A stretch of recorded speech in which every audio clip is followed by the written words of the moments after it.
Alors maintenant, pendant mes dates, je passe pour un mec ultra cultivé depuis que je me suis intéressé au programme des arts des Amériques. La dernière fois, j'étais au resto et j'arrivais à briser la glace avec des phrases d'historiens. Je sortais des trucs du style « Tu savais que les Mayas, ils avaient créé l'ancêtre du football ?» Et est-ce que tu savais qu'à l'époque, quand tu perdais le match de foot, on te coupait la tête? Bah, la meuf est hyper intriguée, elle se dit « Mais le mec, il connaît tout, t'as appris tout ça où ?» Je lui dis que c'était pendant mon voyage en Amérique. Bah oui, je vais pas lui dire que j'ai appris tout ça en quelques minutes sur la plateforme Art Explorer Academy quand même. Laissez-moi tourner le truc un petit peu à mon avantage.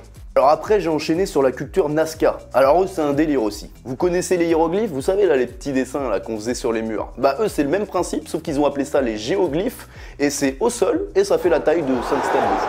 Et à ce sujet des hypothèses complètement farfelues, on disait que ça servait pour accueillir des cérémonies ou des rituels, du style couper des têtes. Ça servait aussi à indiquer des points d'eau souterrains, ou encore plus fou, ça servait de piste d'atterrissage pour des soucoupes volantes.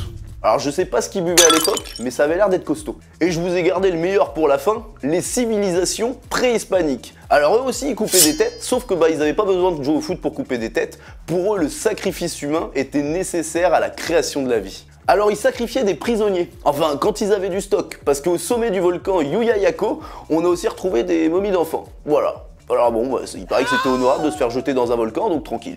Et puis ce parcours m'a aussi rappelé que les Européens, ils respectaient pas grand chose à l'époque. Les mecs qui sont arrivés, ils se sont dit bon, nous on n'a pas trop le temps de jouer au foot, donc on va tous leur couper la tête directement, comme ça ira plus vite. Et puis derrière, ils en ont profité pour prendre leur terre. Alors je sais que c'est une époque très particulière et que peu de personnes auraient souhaité y vivre, mais ça reste une époque passionnante.